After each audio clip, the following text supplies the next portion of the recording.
Break બાદ હવે આગળ વાત કરીએ તો નવસારીના વિજય જ્વેલર્સમાં ઘરેણાની ચોરીનો ભેદ ઉકેલાયો। દુકાનના કર્મચારી મિતુલ પટેલે જ આ ચોરી કરી હોવાનું સામે આવ્યું છે। આણંદની GR જ્વેલર્સ નવસારીની મોરુધર ઇમ્પેક્સ ને ₹12.49 લાખના દાગીના બનાવવાનો ઓર્ડર આપ્યો હતો।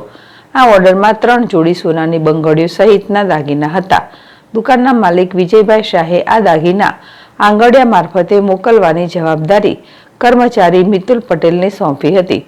મિતુલે આંગડિયા પેઢી પહોંચતા પહેલા જ બોક્સમાંથી 2 જોડી 6 નંગ બંગડીઓ કાઢી લીધી હતી। આ બંગડીઓની કિંમત ₹8.30 લાખ છે। આણંદમાં બોક્સ પહોંચ્યા બાદ બંગડીઓ ગાયબ હોવાની જાણ થતાં વિજયભાઈએ નવસારી ટાઉન પોલીસમાં ફરિયાદ નોંધાવી હતી। PIS સરવૈયા અને તેમની ટીમે છેલ્લા 6 મહિનાથી દુકાનમાં કામ કરતા મિતુલની કડક પૂછપરછ કરી હતી। પૂછપરછમાં મિતુલે ચોરી કબૂલી લીધી હતી। નાયબ પોલીસ અધિક્ષક સંજય રાયના જણાવ્યા મુજબ આરોપીઓની ધરપકડ કરી લેવામાં આવી છે અને વધુ તપાસ ચાલી રહી છે। અલ્પેશ કશ્યપ, ZSTV નવસારી।